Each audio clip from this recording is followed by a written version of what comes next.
The most dangerous lies are the ones that sound measured, not emotional, not wild-eyed, not openly hateful. They sound calm, rational, maybe even scientific. That is why race myths last so long. They almost never begin with someone screaming, "My group is superior." They begin with a chart, a statistic, a study taken out of context, a skin-deep biological fact stretched into a civilizational argument. And once that happens, the whole trick is in motion.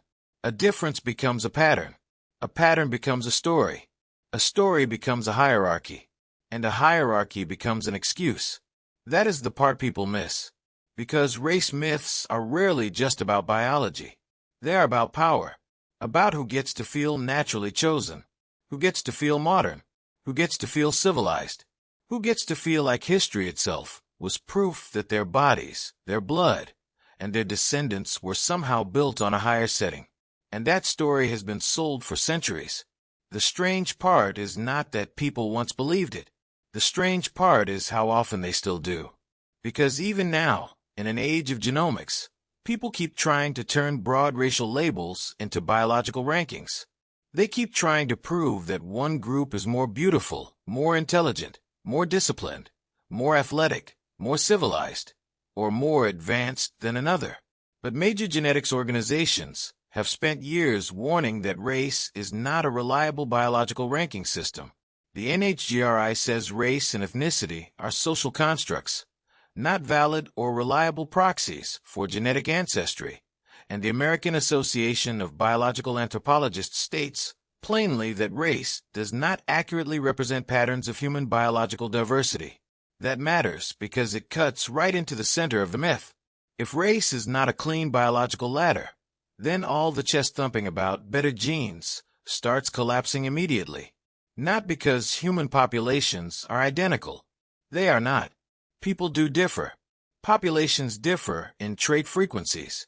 Family lines differ. Ancestry matters in real ways. But that is not the same thing as saying that the giant social labels we inherited from empire and colonialism, white, black, Asian, and so on, map neatly onto a natural hierarchy of human value. That is where the fraud begins. And that fraud has a long history. For centuries, racial categories were used to justify colonialism, slavery, imperialism, eugenics, and the idea that domination was just biology revealing its winners. NHGRI notes that race was repeatedly used in unscientific and unethical ways to support scientific racism and eugenics. And the American Society of Human Genetics has explicitly acknowledged that genetics was historically misused to justify racism and racial hierarchy. That should already make you suspicious, because when a concept keeps showing up as a tool of empire, it is usually not a neutral scientific instrument. It is usually a political weapon pretending to be neutral. And race has been one of the most successful weapons ever built. The old version said white people were naturally superior. The newer version, especially online, often flips the script and says no. Actually, East Asians are the real genetic ceiling, or Africans are the true physical ideal, or mixed people are automatically better, or mixed people are automatically worse. But flipping the hierarchy does not destroy the hierarchy. It just keeps the same machine running. That is the first truth this story has to establish. The problem is not just one racist conclusion. The problem is the hunger for a biological ranking in the first place. Because once people want a ranking badly enough, almost any fact can be recruited into it. Height becomes destiny. Hair becomes destiny. Body odor becomes destiny. Aging becomes destiny. IQ becomes destiny. 1,000 tiny differences get conscripted into one giant fantasy. And that fantasy always sounds smarter than it is. Take skin color. It feels obvious. People can see it. It is one of the first things most societies notice. And because it is visible, people assume it must reveal something deep. But NHGRI makes the point directly. People with similar skin color may have very little in common genetically, because skin color is a superficial trait shaped in part by adaptation to varying sun exposure over time. It is a real biological trait, but it is not a magic key that unlocks intelligence, morality, talent, discipline, or human worth. That sounds simple. It is not. Because human beings are addicted to turning visible traits into invisible conclusions. We do it with faces, with clothes, with accents, with bodies. And for centuries we did it with race so aggressively that many people still think they are describing hard science when they are really just repeating old cultural software. That is why the smartest way to think about race myths is not as stupid mistakes from the past. They are adaptive myths. They survive because they do emotional work. They make one group feel naturally chosen. They make another group feel defective. They explain inequality without talking about conquest, wealth, famine, law, schools, land, or power. And most dangerously, they take history, which is messy, and recode it as destiny, which feels clean. That is incredibly seductive. It means you do not have to talk about empires. You do not have to talk about industrialization. You do not have to talk about nutrition, public health, medicine, geography, labor, or colonial extraction. You can just point at the winner and say, see, their genes told the story all along. That is the lie. And if you want to understand why it keeps surviving, you have to understand something uncomfortable. People do not only want truth from science, they also want permission. Permission to feel superior. Permission to feel safe in their place. Permission to convert privilege into nature. Permission to turn prejudice into objectivity. That is why race myths so often wear lab coats. Because a hatred that arrives as hatred is easier to resist. A hatred that arrives as a statistic is harder. And once you see that pattern, the rest of the story changes. The real question stops being, which race is best? That is the wrong question from the beginning. The real question becomes, why are so many people still desperate to believe that humanity comes sorted into biological rankings at all? Because the science keeps getting more precise, and the myth keeps finding new ways to survive. One of the reasons race myths survive is that they are rarely made of pure fiction. They usually start with something real. Then they stretch it, warp it, simplify it, weaponize it. That is what makes them convincing. The myth does not say, nothing is real. It says, here is one real trait. Now let me turn that into a total worldview. That is how bad science hooks people. Take height. This one shows up constantly. People see that some countries are taller on average than others, and immediately start talking like it proves civilizational superiority. But the best long-run data on human height says something much less dramatic and much more important. Average height is strongly shaped by childhood nutrition, disease burden, and overall living conditions. Our world and data notes that height is often used by historians as an indirect measure of living standards, and that poor nutrition and illness in childhood limit growth. Over the last 2 millennia, estimated male heights from skeletal remains in Europe stayed fairly steady around roughly 170 centimeters before a major increase in the modern era. That should end a lot of online racial bragging immediately. Because if height can shift dramatically across generations when environments improve, then using current average height to rank human populations as naturally superior becomes a very dumb way to misunderstand a very plastic trait. In other words, yes, genes influence height. No, modern average height differences are not clean proof of racial destiny. That matters because it shows how quickly a biological fact can be overclaimed. Now look at body odor. This is another favorite in race discourse because unlike abstract talk about civilization or superiority, it feels intimate and physical. It is also one of the few examples where population-level allele frequency differences are actually well documented. Variants in the ABCC11 gene are associated with dry versus wet earwax, and with differences in axillary odor production. The dry earwax, reduced odor-associated variant is common in East Asian populations, while wet earwax is more common in many other populations. Scientists have repeatedly described this as a real genetic association. That is a real difference. But here's where the myth goes bad. A real difference in one trait does not create a moral ladder. It does not mean more evolved. It does not mean more complete. It does not mean higher-level human. It means exactly what it means. One trait varies across populations because human evolution is messy, local, and contingent. That is all. The same mistake happens with hair. People take one visible difference, body hair, scalp hair, hair texture, facial hair, and turn it into a grand statement about beauty, hygiene, masculinity, femininity, or decline.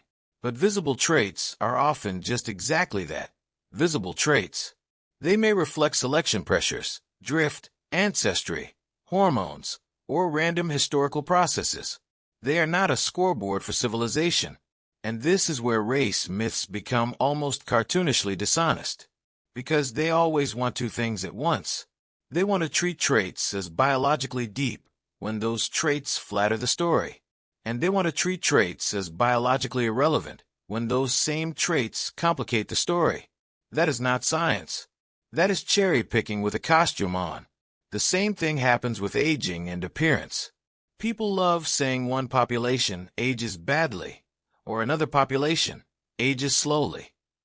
There are real differences in skin structure, pigmentation, sun damage patterns, and wrinkle patterns across individuals and populations. But there is no serious scientific route from those facts to a clean racial ladder of superiority. Environmental exposure, smoking, stress, skincare, sun behavior, nutrition, and socioeconomic conditions all matter too. Once again, a real trait gets flattened into a fantasy of total human ranking. This is the part most race myth believers hate.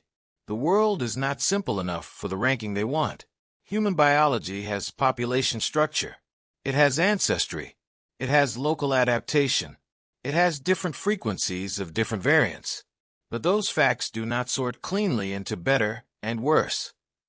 And once you get beyond surface traits, the problem gets even bigger. Because most human genetic variation is not locked neatly between giant racial blocks. A large majority of human genetic variation is found within populations rather than between them. One peer-reviewed review cited in a consanguinity paper puts the figure around 93 to 95% within populations, and population genetic work has repeatedly shown that between population differences are modest relative to overall human similarity. That point is incredibly important because it means the giant race categories people fight over online are far too crude to do the job people want them to do. They feel sharp. They are actually blunt. And NHGRI goes even further. Race and ethnicity are not valid or reliable proxies for genetic ancestry. And even genetic ancestry itself is often a statistical estimate that depends on reference populations and can be better understood as a continuum rather than a few hard boxes. That should change the whole conversation. It means that when someone says, race science proves Group A is superior to Group B, they're usually compressing a wildly complex, continuous, overlapping human story into a fake set of bins that feel intuitively clean, but biologically don't hold the weight they are being asked to carry. And then there's one of the ugliest recurring claims of all, that mixed ancestry somehow dilutes people or makes them genetically weaker.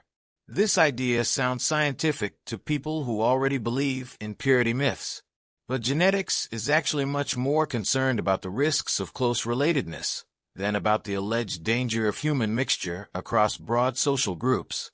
Consanguinity research consistently shows that when reproductive partners are close blood relatives, the odds of recessive genetic disorders rise because relatives are more likely to carry the same variants. A review in Genetics and Medicine states directly that populations practicing customary consanguineous marriage have higher incidence of autosomal recessive disorders than populations where partners are usually unrelated. That does not mean all mixture is automatically beneficial in some magical way, and it does not mean every mixed ancestry child is optimized. That would just be the same silly ranking logic in reverse. What it does mean is that the language of genetic purity is usually scientifically unserious and politically dangerous. It borrows prestige from genetics while smuggling in an old obsession with hierarchy, contamination, and controlled breeding. That should sound familiar, because it is the language eugenics use too. ASHG's historical report makes this painfully clear.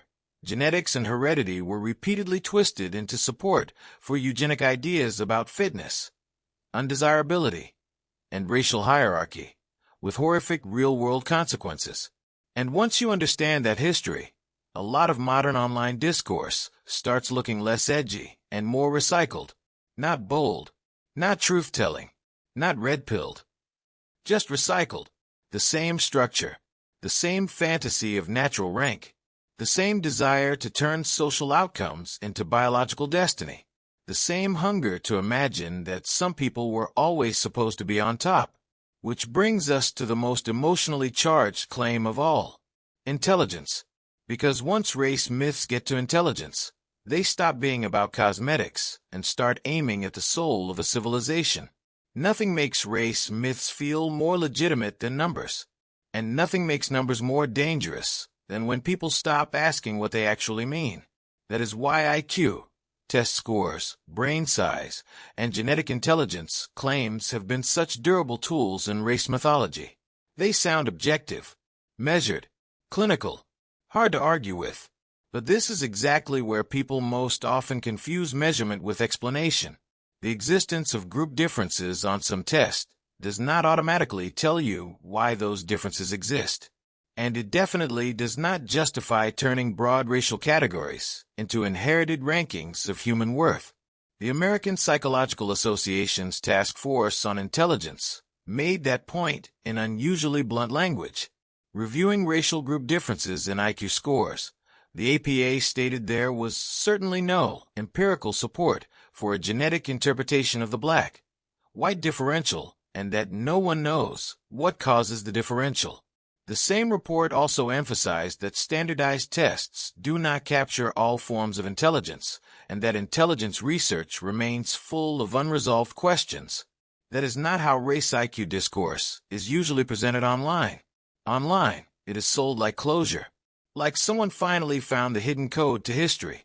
Why one country got rich, why one empire dominated, why one group excels in school, why another group struggles in prisons or poverty, why one population leads in patents or science or finance or test scores.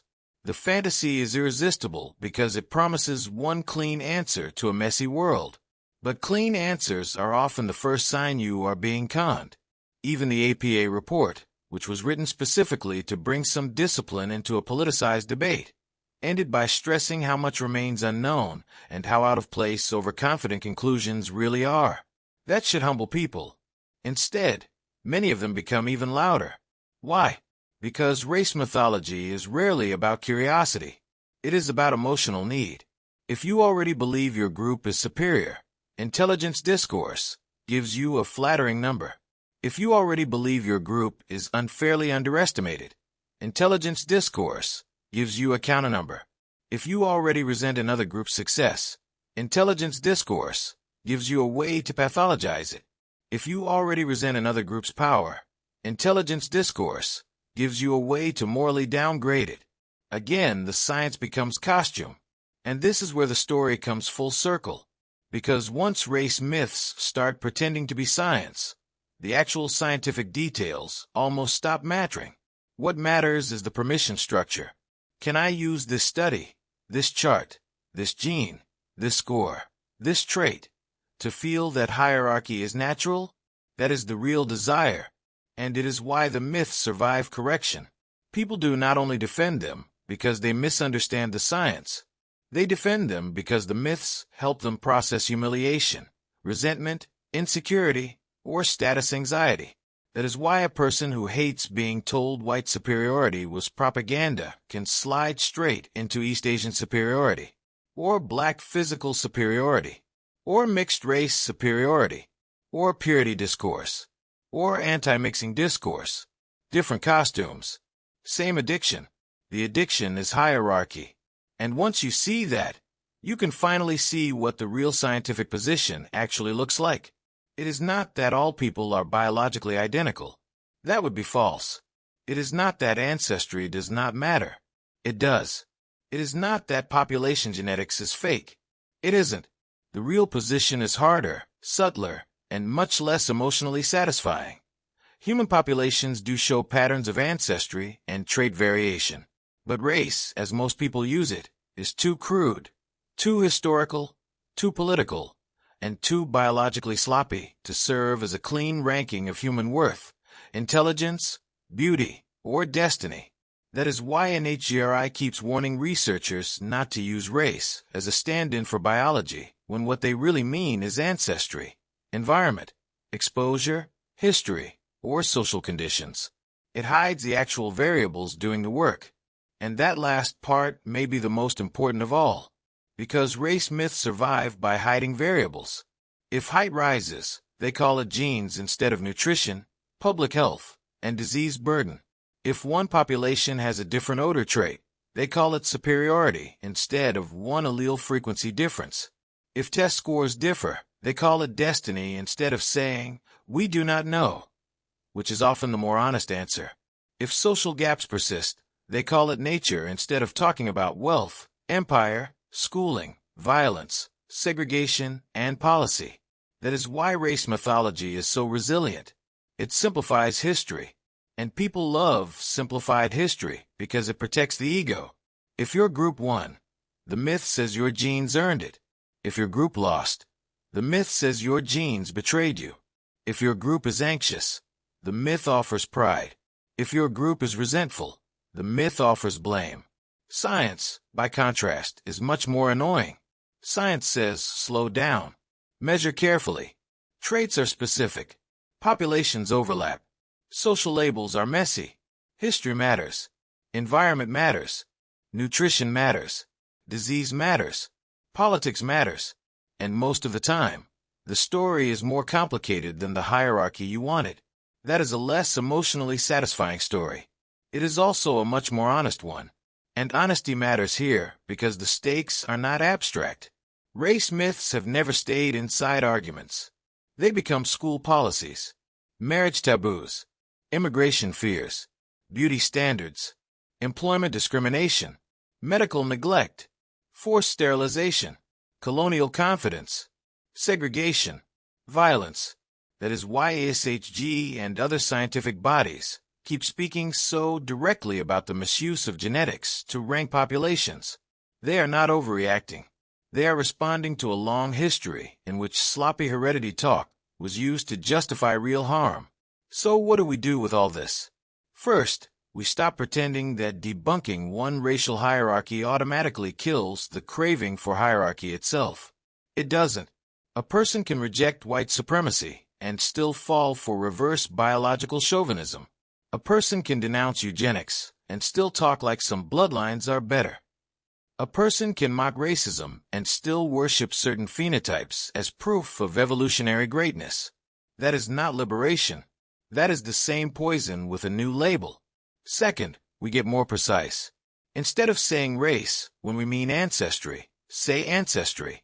Instead of saying genes when we mean nutrition, say nutrition. Instead of saying biology when we mean history, say history. Instead of saying superiority when we really mean a population has a higher frequency of one trait, say exactly that and stop there. Precision is not just better science. It is moral discipline.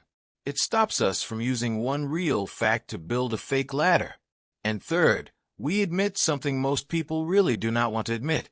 A lot of race mythology survives not because the evidence is strong, but because the fantasy is comforting. It is comforting to believe your body carries history's verdict. It is comforting to believe your children are naturally elevated. It is comforting to believe decline belongs to other people and excellence belongs to you. But comfort is not proof. And if a story keeps needing old hierarchy, new cherry-picked traits, and oversold biology to survive, maybe the problem was never lack of evidence. Maybe the problem was that people wanted the hierarchy first and went shopping for evidence later. That is the unsettling conclusion here. Not that race myths are powerful because they are scientifically sophisticated. They are powerful because they know exactly where to aim. Fear, pride, humiliation, status, beauty, sex, family, and the future of your children. Hit enough of those nerves, and almost any bad science can start sounding profound. Which is why the final question is not, which race is best? That question was broken from the beginning. The real question is this: if modern genetics keeps telling us human variation is real, but hierarchy is not that simple, why are so many people still desperate to turn difference into rank anyway? Because if we cannot answer that honestly, then every new media age will just keep inventing new charts, new gurus, new studies, and new ways to sell the same old myth. And this time, maybe with better graphics,